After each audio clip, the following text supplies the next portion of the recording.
د طالبانو او ایرانی سرحدي ځواکونو ترمنځ نښته کې یو تن وژل شوی. په سلامونو هرکلی کوم که غواړئ چې بشپړ معلومات ترلاسه کړئ نو تر پایه راسره اوسئ.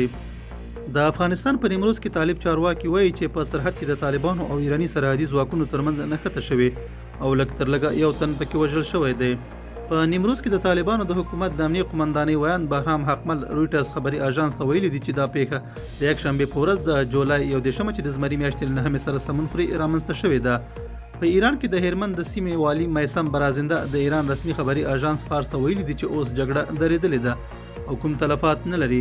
د تسنیم خبري اژانس وایي چې جګړه هغه مهال پیل شو چې طالب جنگیالو په داسې سیمه کې د خپل بیرغ د درولو هڅه کوله چې د افغانستان برخه نه و.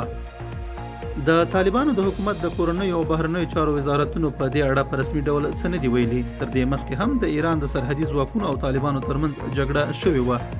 دا زموږ نننی چمتو شوی مطلب. تر بیا ښه وخت او ښې چارې.